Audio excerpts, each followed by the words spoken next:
신약성경 로마서 13장 8절부터 10절까지 말씀입니다. 말씀 다 함께 읽겠습니다. 피차 사랑의 빛 외에는 아무에게든지 아무 빛도 지지 말라. 남을 사랑하는 자는 율법을 다 이루었느니라. 간음하지 말라, 살인하지 말라, 도둑질하지 말라, 탐내지 말라 한 것과 그 외에 다른 계명이 있을지라도 내 이웃을 내 자신과 같이 사랑하라 하신 그 말씀 가운데 다 들었느니라. 사랑은 이웃에게 악을 행하지 아니하니 그러므로 사랑은 율법의 완성이니라. 아멘. 로마서 12장 이후 계속해서 제가 반복해서 설교의 선 때 말씀을 드리는 것은 구원받은 그리스도인의 삶에 대해 이야기하고 있습니다. 우리는 그리스도 안에서 하나님의 구원을 받은, 구원에서 구원을 선물로 받은 하나님의 자녀들이 된 사람입니다. 로마서 12장 이후 로마서 뒷부분은 그 삶이라는 게 어떤 건가를 계속해서 제시합니다. 구원받은 그리스도인의 삶, 12장 첫 시작은 우리가 우리 자신을 하나님의 거룩한 산 제물로 드리는 것이 구원받은 그리스도인의 삶이라 말씀을 드렸습니다. 그 내용들을 하나하나 짚어가는데 오늘 본문에는 사랑을 이야기합니다. 거룩한 산 제물로 하나님께 드려지는 삶이라는 게 뭐냐? 사랑이라는 삶이라는 겁니다. 오늘 사랑을 두 가지로 설명을 하는데요. 먼저 하나를 우리 8절 말씀을 같이 한번 보시죠. 8절 말씀, 본문 8절 다 같이 읽겠습니다. 피차 사랑의 빛 외에는 아무에게든지 아무 빛도 지지 말라. 남을 사랑하는 자는 율법을 다 이루었느니라. 아멘. 성경은 모든 종류의 빚에 대해서 빚은 되도록 지지 말아야 할 것으로 이야기합니다. 되도록이면 지지 말아야 될 것, 그리고 할 수 없이 빚을 졌으면 반드시 갚아야 되는 것이 빚이다. 성경은 그렇게 빚에 대해서 이야기를 합니다. 그런데 오늘 본문은 빚의 예외에 대해서 이야기합니다. 사랑을 바로 빚의 예외라고 말하고 있습니다. 빚을 졌으면 갚아야 하는 것의 예외는 뭐냐면 갚지 않아도 되는 것, 이렇게 되겠죠. 오늘 본문에 사랑의 빚 외에는 아무에게든지 아무 빚도 지지 말라. 누구에게 이야기하느냐? 피차, 서로 이렇게 보면 우리는 이 말씀을 사랑의 빚은 안 갚아도 되는 거구나, 져도 되는 거구나 라고 보통 생각을 합니다. 그런데 오늘 본문은 그것보다 좀 더 나아가서 사실은 이야기합니다.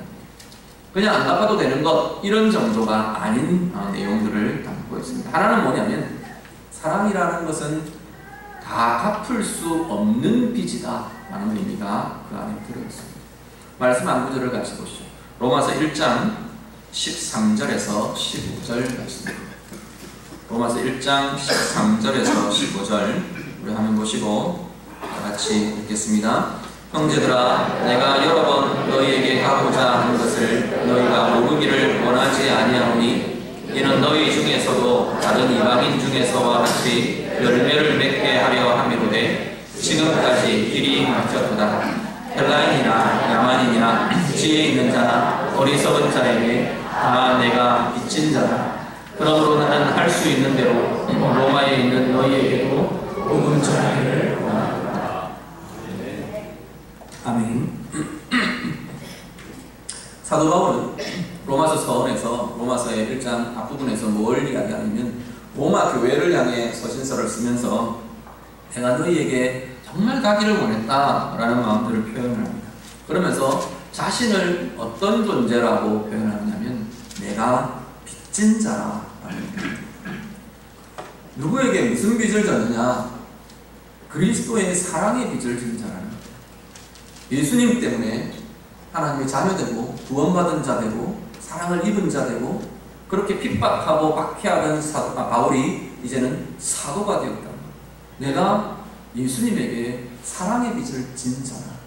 더 나아가서 복음이 자기에게 들려지며 복음이 들려진, 복음을 가진, 복음을 전해야 하는 복음에 빚진 자가 자기 자신이라 라고 사도 바울은 소개합니다. 오늘 예배하는 우리 성도님들, 우리 모두가 다 예수 그리스도의 사랑에 빚진 자입니다. 그런데 문제는 예수님의 사랑의 빚은 아무리 해도 우리가 갚을 수가 없는 것이다. 사랑의 빚은요, 다 갚을 수가 없다는 것이 사랑의 빚의 특징입니다. 아무리 갚으려고 해도 예수님 당신의 하나님 생명 주신 그 사랑의 빚을 우리는 갚을 수가 없다는 겁니다. 오늘 사랑의 빚 외에는 아무에게도 아무 빚도 지지 말라, 사랑의 빚을 지라 라고 하는 이 선언, 이 말씀에는 일단 전제가 뭐냐면 사랑의 빚은 다 갚을 수가 없다라는 전제가 있습니다. 그런데 다른 빚은, 우리가 어떤 종류든 다른 빚은 이 빚을 지면 우리의 어깨에 그 빚의 짐이 물려지게 되어 있습니다. 빚을 져보신 분들, 아마 빚 때문에 고생해 보신 분들 많이 있는 줄 아는데, 그 빚은 우리를 힘들게 하고 눌리게 하고요, 묶이게 하고요, 그 빚은 다른 어떤 것도 우선해서 그 짐이 무겁게 눌려지게 하는 것이 빚이라는 거예요. 무겁고 묶이고 눌리고 그것을 주는 것이 빚이라. 그런데 사랑의 빚은 그렇지 않다는 거예요.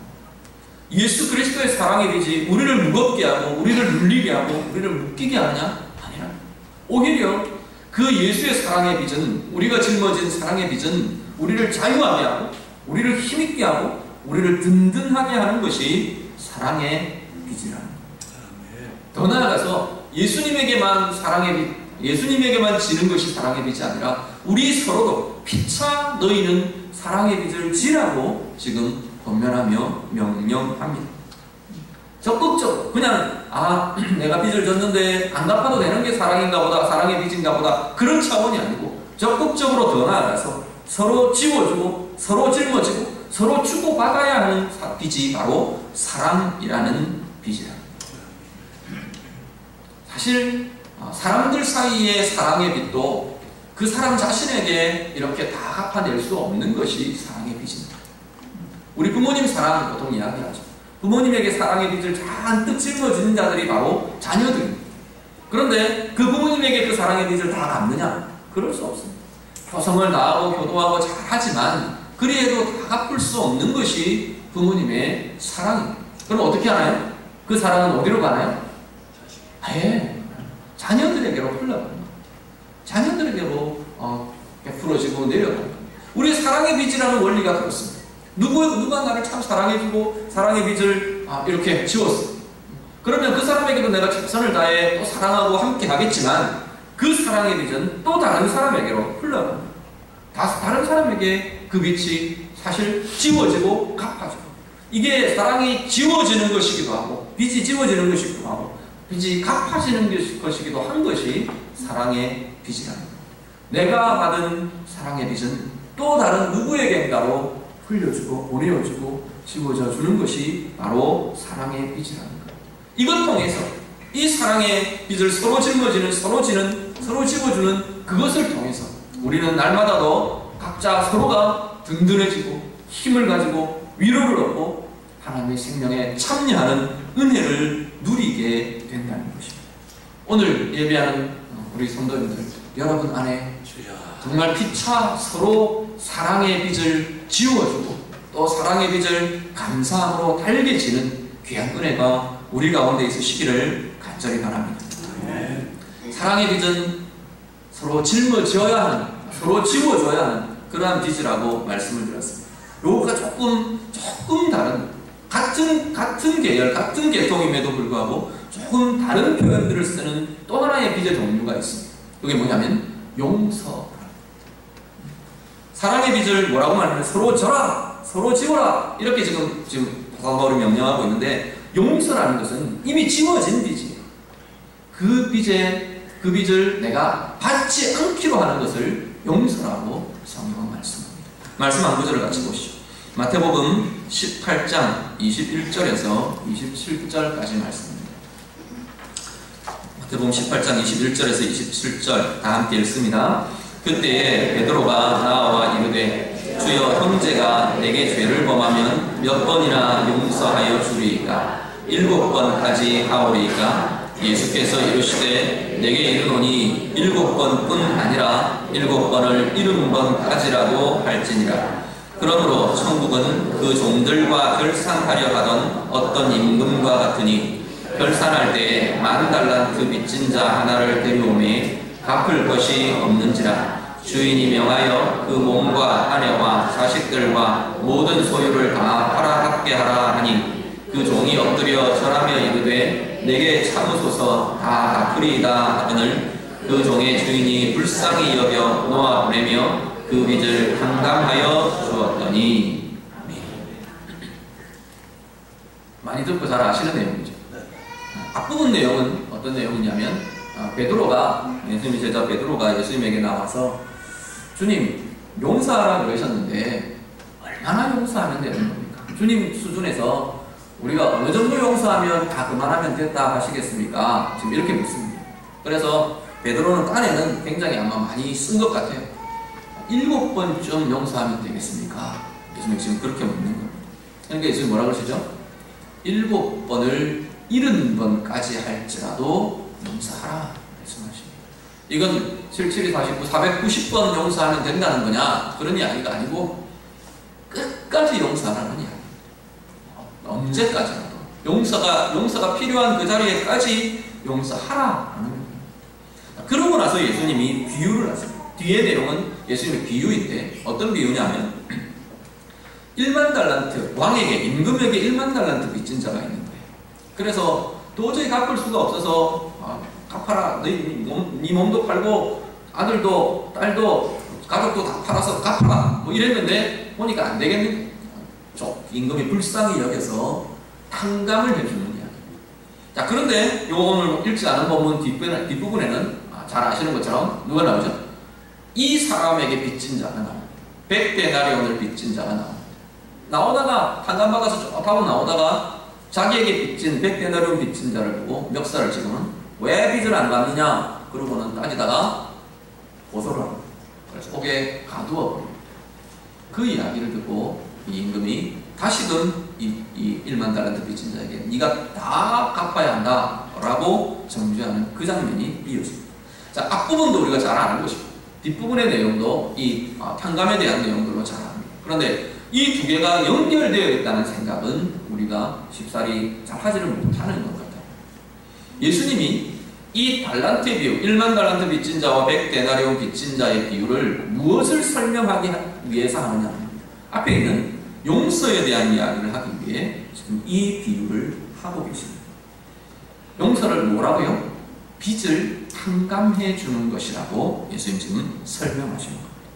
자, 빚은 상대방에게 내가 받을 것이 있다. 이걸 놓지 않는 한 우리는 용서하는 것이 안 된다. 누가 내게 상처를 줬어. 우리 보통 상처 많이 알죠. 말로 내게 상처를 주고 나를 무시하고 내게 손해를 끼치고 내 자존심을 뭉개고 나를 알아주지 않고 뭐 기타 등등등 여러 가지 모습으로 내게 상처를 주고 내게 손해를 주고 나를 어렵게 하고 내가 용서하지 않는 누군가가 있다. 그 대상에 대해서 내가 용서하지 않는다라는 건 뭐라고 말하는 거냐면 내가 그 인간에게 받아야 할 게 있다 라고 생각하는 것이다. 받을 것이 있다고 여기고 있는 한 뭐 그게 용서를 구하는 것이든 아니면 내 자존심을 세워주는 것이든 아니면 내가 도로 그 인간들 똑같이 갚아주는 것이든 어떤 종류든 그 사람에게서 내가 받아야 할 게 있다고 생각하는 한 우리는 용서할 수 없다는 거예요. 용서라는 건 뭐라고 지금 말씀하시는 거냐? 내가 그것 안 받기로 하겠습니다. 하나님 앞에서 결정하는 것이 용서라는 거예요. 왜 안 받기로 하느냐? 그 사람이 이뻐서가 아니고 그 사람에게 안 받아도 될 어떤 의의가 있어서가 아니고 무엇 때문에요?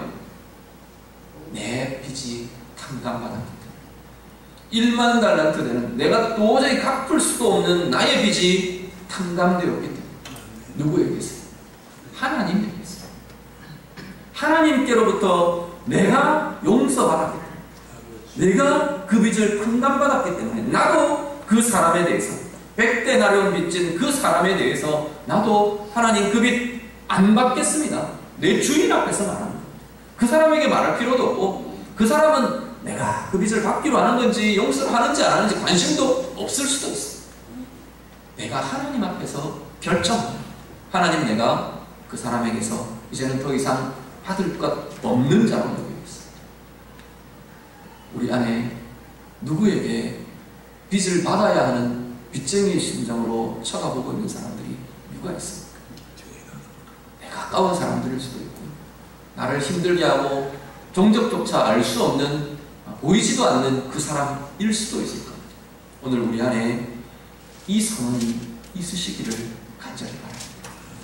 주님 안에서 이게 되지 않는 한 나는 늘 그 사람에게 매여 있을 수밖에 없습니다.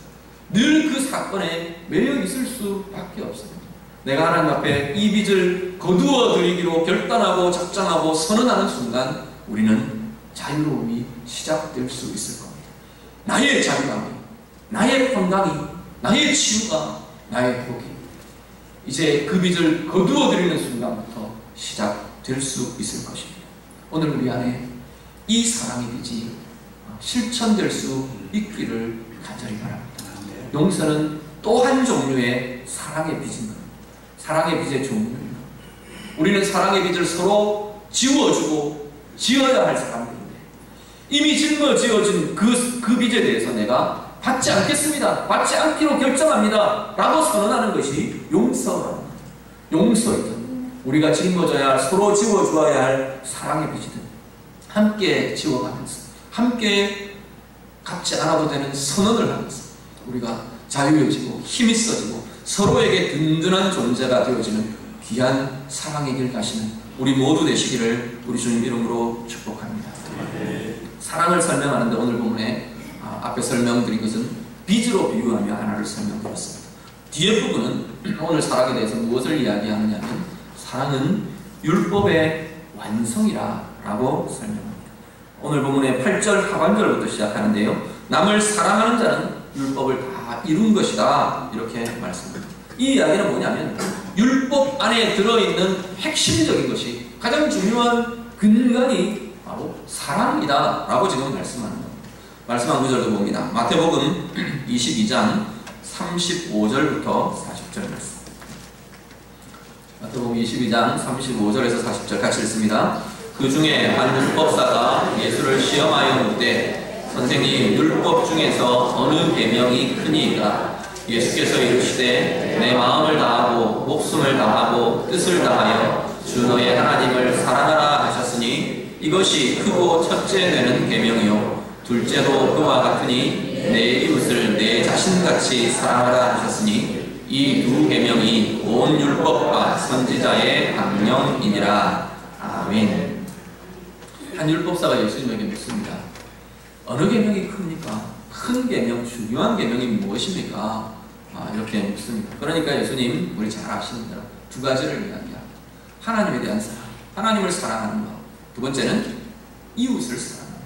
이 두 가지가 모든 율법 안에 들어있는 핵심이다. 강령이다. 핵심이다. 라고 예수님이 알려주십니다. 이 이야기는 모든 율법은 다 사랑에 대한 명령이다. 이렇게 보셔도 틀리지 않다.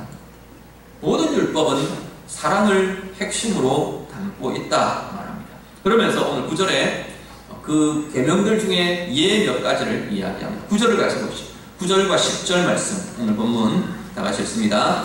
간음하지 말라, 살인하지 말라, 도둑질하지 말라, 탐내지 말라 한 것과 그 외에 다른 계명이 있을지라도 내 이웃을 내 자신과 같이 사랑하라 하신 그 말씀 가운데 다 들었느니라. 사랑은 이웃에게 악을 행하지 아니하나니 그러므로 사랑은 율법의 완성이니라. 아멘. 우리 10계명을 이야기할 때 이 사랑이라는 두 계명으로 하나님을 사랑하는 것, 이웃을 사랑하는 것 두 가지로 우리가 분류를 합니다. 1에서 4계명까지를 하나님을 사랑하라 라는 이 계명의 구체적인 사항들로 이해하고요. 5계명부터 10계명까지를 이웃을 사랑하라 하는 계명의 구체적인 실천 사항들로 이해합니다. 그 중에서 오늘 대표적인 4가지를 제시합니다. 간음하지 말라. 이것이 사랑의 계명이라는 겁니다. 우리는 간음하면 처벌받는다. 이것으로 이해하는데 간음하지 말라에 들어있는 계명의 내용은 핵심은 사랑이라고 지금 말씀하는 겁니다. 간음하지 말라에 들어있는 사랑과 대치되는 개념이 있어요. 사랑과 대치되는 개념은 뭐냐면 자신의 성적 욕망을 채우는 거예요. 욕망, 그 중에서도 성적 욕망을 스스로 이기적으로 자신의 것을 자기가 채워가는 것, 그것이 이 간음에 들어있는 내용입니다. 그러면 반대로 이 간음하지 말라에 들어있는 사랑의 개념은, 사랑의 내용이 뭐냐? 부부 안에서라는 이 성적 한계를 지키는 것이 사랑이라는 거예요. 누구에 대한 사랑인데요? 1차적으로는 배우자에 대한 사랑. 고린도전서 7장에 보면 결혼한 배우자에 대해, 부부에 대해서 자기 몸을 자기가 주장하지 못한다 그랬어요. 자기 몸은 누구를 위해? 배우자를 위해 쓰는 것이 부부로 사는 자들의 삶의 모습이라고 지금 이야기합니다. 성적 관계는 서로를 향한, 내 배우자를 위해 그의 욕구를 풀어주고 그의 욕구를 즐겁게 하고 그를 행복하게 해주는 그 과정으로 사용되는 것이 성적 관계라는 겁니다. 부부 안에서만 사용되는 것이 성적 관계라고 지금 이야기합니다. 그걸 지키는 것이 내 배우자를 행복하게 하고 내 배우자를 사랑하는 길이라는 겁니다. 그것을 지키는 것이 내 가족을 사랑하고 내 가족의 평강과 행복을 지키는 내 가족을 사랑하는 길이라고 말합니다.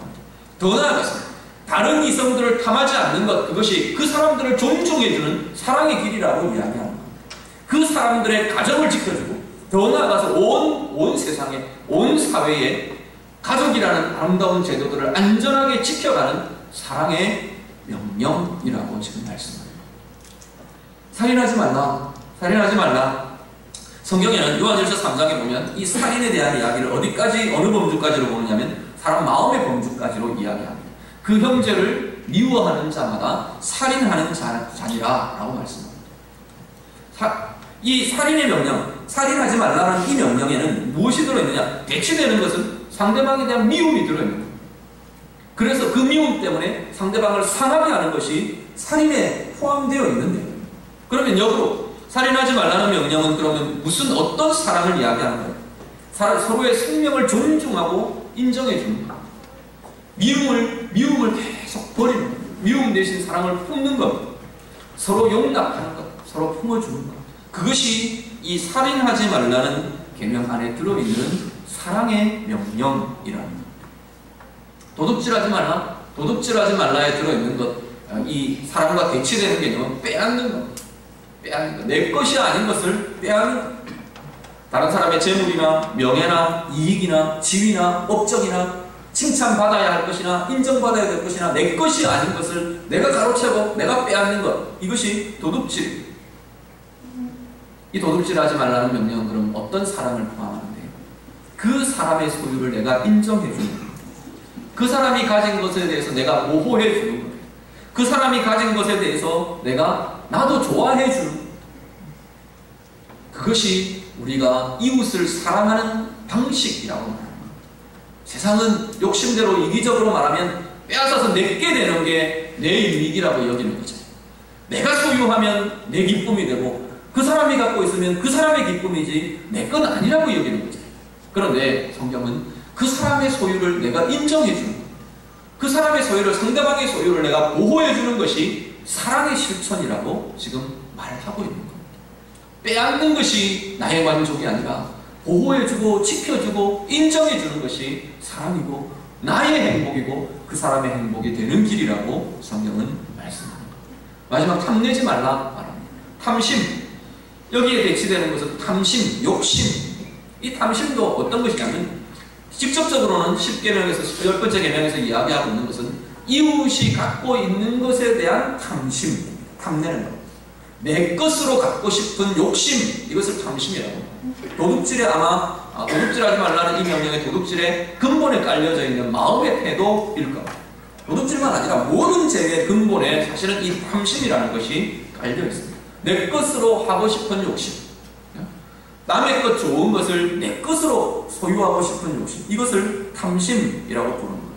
근데 여기서 좀 더 나아가서 예수님의 가르침은 조금 더 나아갑니다. 누가복음 12장에 보면 삼가 모든 탐심을 물리치라 예수님 명령하시면서 비유를 하시고, 어떤 비유를 하냐면 부자의 비유를 하는데요. 한 부자가 자기 소출을 이렇게 거두면서 오늘 이번 원에 풍족하게 거두었구나, 만족하고 굉장히 좋아합니다. 그러다가 창고를 크게 지어야겠다 이렇게 생각합니다. 그래서 창고를 크게 짓습니다. 크게 짓고 자신의 거둔 소출을 그 창고에다 가득히 채워서 본문 표현대로 하면 물건을 거기 쌓아두리라. 그래서 가득 쌓아두리라. 다 쌓아놓고 이렇게 말합니다. 내 영혼아, 여러 해 쓸 물건을 많이 쌓아두었으니 평안히 쉬고 먹고 마시고 즐거워하자 하리라. 자기 영혼을 향해 그렇게 말합니다. 그런데 예수님이 뭐라고 말하냐면 이것을 탐심이라고 합니다. 우리가 기본적으로 생각하는 탐심과는 좀 달라 보입니다. 남의 것 탐하지 않았어요, 이 사람. 그런데 무엇을 두고 예수님은 탐심이라고 말하냐면 쌓아두는 것을 두고 탐심이라고 합니다. 내 것으로 쌓아두기를 원하는 것, 내 것으로 쌓아놓기를 원하는 것, 내 안전으로 쌓아놓기를 원하는 것, 내 부로 쌓아놓기를 원하는 것, 내 명예로, 내 자랑으로, 내 인정으로 쌓아놓으려고 하는 그것에 대해서 하나님은 탐심, 주님은 탐심이라고 말하는 겁니다. 사랑은 흘러가야 하는 것입니다. 앞에도 말씀드린 것처럼 사랑은 내가 누구에게서 받고 또 다른 누구에게로 흘려보내고 그 흘려보내어야 하는 것이 사랑의 중요한 특징입니다. 크로스웨이라는 성경 공부를 하면 굉장히 많은 성경의 개념을 도식화하는 것이 많습니다. 이 도해와 그림화하는 것이 참 많은데 사랑이라는 그 개념을 이 크로스웨이 성경 공부에서는 화살표로 표현합니다. 어떤 화살표로 표현하냐면 이렇게 위에서부터 쭉 내려와서 옆으로 이렇게 빠져나가는 화살표. 이렇게 화살표를 그려놓고 그걸 보고 그 공부를 하는 사람들은 사랑 이렇게 여깁니다. 어떤 의미이냐? 하나님으로부터 하나님의 사랑이 우리 안에 흘러들어오는 거예요. 하나님의 사랑이 우리 안에 들어와서 이웃에게로 흘러나가는 것, 이웃에게로 흘려보내는 것, 이것을 사랑이라고 정의한다. 요한일서 4장에 계속 이야기하고 있는 게 그것이 은혜입니다. 사랑은 하나님께로부터 왔다. 우리에게는 근본적인 진정한 사랑이라는 것이 우리 안에는 없기 때문에 하나님으로부터 들어오는 것이 진정한 사랑입니다. 하나님의 사랑을 받은 자가 그 사랑을 흘려보내어 주는 것이 진정한 우리가 실천할 수 있는 사랑이라는 겁니다. 그런데 이걸 가두어 버리는 게 뭐냐면 탐심입니다. 사랑이 흘러가지 못하도록 내 안에서 가두어 버리는 것, 이것이 사랑이다. 내가 많은 칭찬을 받고 인정을 받고 높임을 받았어요. 거기서 끝! 내게서 가두어 버리는 것이 탐심이라는 겁니다. 나도 다른 사람을 인정하고 축복하고 사랑하고 위해주고 위로해주고 그것이 내게로부터 흘러가야 합니다. 하나님으로부터 받은 위로와 인정과 칭찬과 존중함이 다른 사람으로부터 받은 그것이 다른 이에게로 흘러가야 하는 것이 사랑이다. 하나님으로부터 받은 복이 다른 이에게 흘러가야 합니다. 그것이 사랑이라고 말합니다. 자, 모든 율법의 핵심은 사랑이 들어있다고 말합니다. 지금 보신 것처럼 그 이야기는 오늘 우리가 살아가는 모든 삶의 자리는, 모든 삶의 내용은 무엇이 들어있어야 한다? 사랑이 들어있어요. 우리가 하는 모든 말에는 사랑이 그 핵심으로 들어있어야 하나님이 원하시는 삶을 사는 것이라는 겁니다. 내가 산 재물이 되어 하나님 앞에 드려지는 삶을 사는 것이 된다는 겁니다. 내가 하는 모든 행위에는 하나님이 원하시는 이 사랑이 들어있어야, 사랑이 핵심으로 있어야, 사랑의 이유가 있어야 진정 하나님이 원하시는 것을 이루어가는 삶이 된다는 겁니다. 오늘 예배하시는 우리 성도님들, 여러분 안에 이 귀한 힘이 있으시기를 간절히 바랍니다.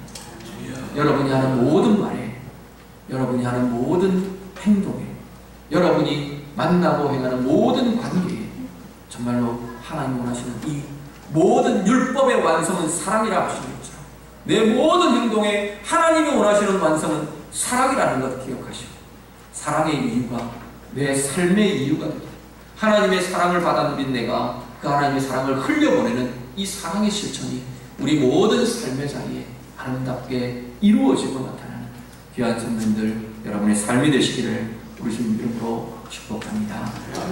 기도하겠습니다. 오늘 말씀으로 함께 기도하기를 원합니다. 사랑은 서로 져야 하는 빚이랍니다. 하나님, 내가 이 사랑의 빚 마음껏 지고 마음껏 다른 이에게 지워주고 하나님 그렇게 살아가는 사랑의 빚을 서로 지는 피차지는 이 삶 내가 살기를 원합니다. 우리 같이 기도하셨으면 좋겠습니다. 용서요, 빚을 거두어드리는 것, 안 받기로 하는 것이 사랑의 용서라는 사랑이랍니다. 하나님 앞에 우리가 이 빚을 거두어드려야 될 대상이 누가 있는지 한번 돌아보며 기도하셨으면 좋겠습니다. 그 빚을 내가 거두어드리지 못했습니다. 그 사람 생각하면 날마다 분노하고, 그 상황을 생각하면 날마다 묶이고, 날마다 매이고, 날마다 물리는 것을 알겠지.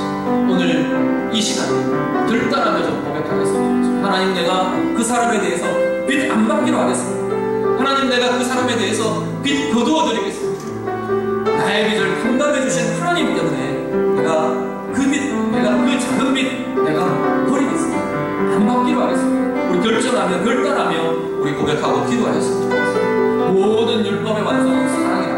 하나님 앞에 내 삶의 모든 것들이 사랑으로 채워져, 사랑이 이유가 되고, 사랑의 핵심이 내 말과 내 모든 행위 안에 들어있고, 하나님, 내가 그렇게 살기를 원합니다. 우리 같이 기도하겠습니다. 기도드립니다. 하나님 아버지, 사랑의 빚을 서로 지는 하나님, 우리의 삶 얘기를 원합니다. 피차 사랑의 빚을 지라 말하시는 이 말씀 따라 하나님, 우리 서로가 사랑의 빚을 갈게 지워주고 하나님 함께하는 든든함과 사랑의 하나님 안전과 힘과 권세가 우리 모든 죄자들 가운데 넘쳐나도록 하나님 인도하여 주시옵소서. 구원받은 그리스도인으로 살아가며 하나님 거룩한 상제물로 나가시는 하나님께 드리기로 결정하는 우리의 삶이 이 사랑의 실천이 되도록 하나님 인도하여 주시옵소서. 하나님 목수의 문제 때문에 하나님 아파하고 힘들어하고 물리고 묶이고 분노하는 신령들 하나님 이 자리에 있지 않습니까? 하나님 이 시간 결정하게 하옵소서. 이 시간 결단하며 하나님 앞에 고백하기를 주랍니다. 하나님, 이제 그 빚 내가 거두어드리겠습니다.